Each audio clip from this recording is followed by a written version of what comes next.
പൊതുവേ ചെറിയ കുട്ടികളുടെ അമ്മമാർ അല്ലെങ്കിൽ അച്ഛന്മാർ ചോദിക്കുന്ന ഒരു ഡൗട്ടാണ്, ഡോക്ടറെ ഈ പാൽപ്പല്ലൊക്കെ സ്വന്തമായിട്ട് പറഞ്ഞു പോകുന്നതല്ലേ, പിന്നെ അത് കഴിയുമ്പോൾ പെർമനൻറ്റ് ടീത്തൊക്കെ കിളിച്ച് വരുന്നതാണല്ലോ, നമ്മൾ കഷ്ടപ്പെട്ട് ഇതിനെ രക്ഷിക്കണം അല്ലെങ്കിൽ പല്ല് അടയ്ക്കണം, അതൊക്കെ ആവശ്യമുണ്ടോ എന്ന് ചോദിക്കാറുണ്ട്.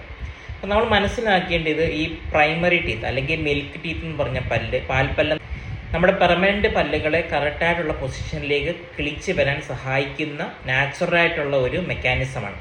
അപ്പം നമ്മളിതിനെ ഓരോ പ്രായത്തിലും ഓരോ പല്ല് വീതം പറഞ്ഞു പോകേണ്ട സിറ്റുവേഷൻ ഉണ്ട്. അപ്പോൾ അതിന് മുന്നേ നമ്മൾ ഈ പല്ലുകൾ പറിച്ച് കളഞ്ഞു കഴിഞ്ഞാൽ പെർമനൻറ്റ് പല്ല് കിളിച്ച് വരുന്നതിന് ബുദ്ധിമുട്ടുണ്ടാകുകയും ചിലപ്പോൾ പെർമനൻറ്റ് പല്ലുകൾ ഈ എല്ലിൻ്റെ അകത്ത് കുടുങ്ങിക്കിടക്കുകയും ഒക്കെ ചെയ്യും.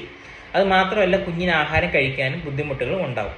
അപ്പം അതുകൊണ്ട് ഓരോ സമയത്തും പറഞ്ഞു പോകേണ്ട പല്ലുകൾ അതായത് സമയത്ത് പറഞ്ഞു പോകുന്നത് വരെ നിങ്ങൾ വെയിറ്റ് ചെയ്യണം. അതിന് മുന്നേ ആ പല്ല് പോടുണ്ടാവുമോ കേടുണ്ടാവുമോ എന്തെങ്കിലും ചെയ്യുവാണെങ്കിൽ ഡെൻറ്റിസ്റ്റിനെ വന്ന് കണ്ട് അതിനെ അടയ്ക്കാനോ അല്ലെങ്കിൽ റൂട്ട് കനാൽ ട്രീറ്റ്മെൻറ്റ് ചെയ്യാനോ നിങ്ങൾ ശ്രമിക്കണം.